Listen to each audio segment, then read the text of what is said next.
All right, so I think it's a good time to talk about it. Right? Yesterday, there was a Twitter video, Instagram video posted by Craig Button talking to Vancouver Canucks fans, talking about how the Canucks are looking pretty good and how everything is coming together, how Travis Green is doing his thing, the team is doing their thing, and Craig Button in this video indicates that this is a legitimate team that can make the playoffs this season. So in this video, 9 games into the regular season, let's ask, is he right? Are the Vancouver Canucks legit? Are they a playoff caliber team? I've talked about this in the past, and in my most recent video, I think it was before the season began, 2 months ago actually. Actually, you know what? I don't need to tell you what happened. I'll just show you what happened right here. Are the Vancouver Canucks a playoff team? The answer is maybe. Now that I have told you the answer, hope you guys enjoyed this video. Social Life for 99, and bye.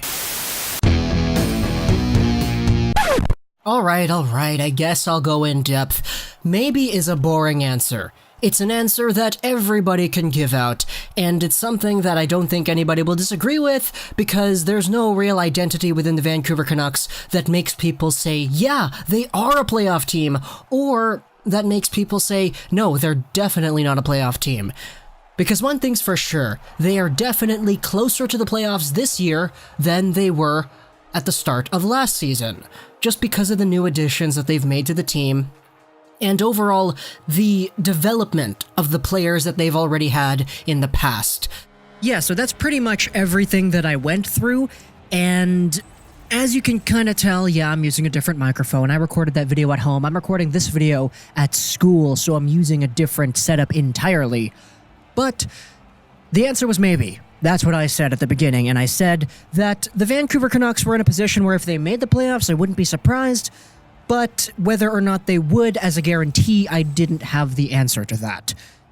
Craig Button is saying that the team's legit, and he thinks they're going to make it. So let's explore that here. The Vancouver Canucks right now, after 9 games played, sit third in the Pacific Division with 6 wins, 3 losses, and 12 points. So they're doing pretty well on paper. They're actually tied with Anaheim right now. Anaheim has another game played, and they have an additional loss.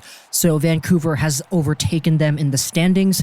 In terms of goals for, the Vancouver Canucks are actually third in the Pacific with goals with 30. And they are the second best team in the Pacific Division in terms of goals against, with 19 goals against. They have the best goal differential in the Pacific Division and the second best goal differential in the Western Conference in general. So the Vancouver Canucks have honestly been getting support everywhere that they've needed to get support. In net, Jacob Markstrom and Thatcher Demko have been pretty great. And up front, the guys like JT Miller and Elias Pettersson and Brock Boeser have all been awesome too. So let's go a little bit deeper into what's going on with the Vancouver Canucks and just check out how everything has shaped up so far. Because after 9 games played right now, the Vancouver Canucks are led by 2 players on the stat sheet. It's Elias Pettersson and JT Miller. These players are both at 10 points in 9 games. Yeah, they're on pace for over a point a game, assuming they don't get injured. And that honestly looks pretty good. Elias Pettersson has been kind of underrated. He's almost at an assist a game. People are talking about Pettersson slowing down. People are talking about Pettersson missing the net, and he has been missing the net, and he hasn't looked as lethal as a goal scorer in the past. But the fact is he's still at over a point a game, and he's dangerous as heck. JT Miller's a guy who got added onto the team, and he's honestly been really good too. The offense is just bleeding through with JT Miller, and he's at a point a game for a reason. Third on the team in points is Brock Boeser with 7 points in 9 games played, only 2 goals, which is not preferable from a Brock Boeser, but it's still not bad. He's at 7 points, and he's honestly looked like he's been getting a little bit better as the games have gone on. Sure, it's not rookie Boeser right out of the gate straight away with a few goals in a few games, Brock Boeser, but I think he will eventually come back to form like how he was back then. Some have said that he's not as dynamic as back then, but you gotta remember the injuries, man. It takes a while to recover from those, and he almost lost his dad in the summer too, which is very, very unfortunate. Just the fact that he's at 7 points in 9 games, I think it's pretty good at face value too. So Brock Boeser is doing a pretty good job at stabilizing an NHL playstyle right now. And not to mention Bo Horvat, who got off to a really slow start, but is now up there with 6 points in 9 games, and the team's leading goal scorer with 5 goals. 3 of them came yesterday, but he's the leading goal scorer with 5 goals. Bo Horvat is a legit captain now, and he's been showing off to everybody that he deserves the C pretty much for the last calendar year. So, Bo Horvat coming in here and actually getting the production coming on the board now because he did have a slow start, it's awesome to see, and the future is bright for Bo Horvat. He's only going to go up from here. I don't really see Bo Horvat being a player who regresses anytime soon, and I think anybody who watches the Canucks regularly will agree with me there. And then Alex Edler is tied with Quinn Hughes and Bo Horvat for points with 6 in 9 games. Edler, sorry man, you got taken off a power play 1, but you've been pretty gosh darn good too. Quinn Hughes though, oh my goodness. What an animal. Quinn freaking Hughes is so dynamic, such a game changer in the offensive zone, a breakout machine for the Vancouver Canucks, and this is an absolute gear in the cog that is going to force the Canucks into the playoffs if they do make it, which is absolutely so important. The Canucks haven't had a defenseman this dynamic since Ehrhoff? Was it Ehrhoff? I'm not really too sure when the last time we've had somebody this dynamic was. But he's been amazing. Then going down in the points category, you got Sutter, Pearson, Levo, Tanev, Virtanen. Tyler Myers is only at 3 points, but man, the guy plays bigger than the points on the ice. And I mean literally speaking, the guy is a beast, 6'8". He's honestly been really solid too. We talk about Quinn Hughes being a really solid breakout machine. Myers has been doing that quite well, in my opinion, as well. And I honestly don't think that Myers, in the short term at least, was a bad pickup for the Canucks at all. Now, I talked about this a few times. Myers and the long-term contract may come back to haunt the Canucks, but he's honestly been pretty good, and I can't complain too much about what he's been doing out there. Just score some goals. He's got a big slap shot. Use it a little bit more. That's all I have to say for Tyler Myers, but other than that, the Vancouver Canucks have a ton of guys who are at 9 games played, and that's awesome. The only real injury we have is Antoine Roussel and Oscar Fantenberg. The other guys, they're all at 9 games played, which is weird because the Vancouver Canucks are not used to having guys who are available for a very long span of time, let alone 10 games into the regular season. 10 games in a season, a 10-game span is tough to have a full lineup for the Vancouver Canucks. And you know that's absolutely true if you watch the Canucks over the past few years. Somebody gets injured every other week, it feels like. But things are a little bit different now.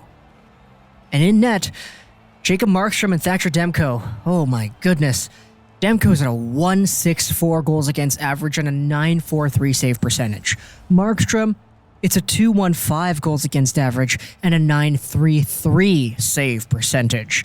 Only the Arizona Coyotes in the Western Conference have less goals against than the Vancouver Canucks with 19, and they are being carried by Darcy Kemper. However, the Vancouver Canucks have so many tools this year to really establish themselves as a team that can and will make the playoffs. I was asked about this on Canucks Conversation, I believe. I'm not too sure. But do I believe the Canucks are going to make the playoffs? You know what? After what I've seen in the first 9 games of the season, I'm going to say yeah. I'm going to have to agree with Craig Button, and I'm going to say we're legit this year. Now, I don't know if we're making a run. I don't think that's really possible to predict for any team other than Tampa Bay. But making the playoffs, keeping a positional lead over the guys like Anaheim, over San Jose, over the Kings, I think it's true. Now, sure, the one team that I thought would be much better than the Canucks in the season, the Calgary Flames, they're down there at 3rd last in the Pacific. And they're only 1 point behind Vancouver, which, you know, a lot can change over the span of a season. 1 point now means nothing in January, but then it means all the things in April. But I think the Vancouver Canucks have what it takes to hold down a spot. Now, if I had to predict the Pacific Division, I don't know if I'd say Edmonton would be there. If James Neal can be super hot and McDavid and Draisaitl can stay the way they are, I could see the Oilers squeaking in. But the way things stand right now, with the Flames barely out of a wildcard spot, due to a tiebreaker pretty much, I can totally see the Vancouver Canucks hanging in there, clinging onto a wild card, maybe even being third in the Pacific, and making the postseason in the spring. I think they can do it. I honestly do. And sure, the rest of the West has to have a big fight for them too, but the Canucks have been pretty good. They have a new leadership core. They have a new set of young guys. They have a new drive to make the playoffs. And I think that'll be enough. I think they're legit. Now, I might make this video in a few more months and say, no, they tanked, they lost 10 in a row, I don't think they're making the playoffs anymore. But for now, for the foreseeable future and the way they've been playing at the moment, I think it's happening. Hope you enjoyed this video, Social Live Shows 99, and bye.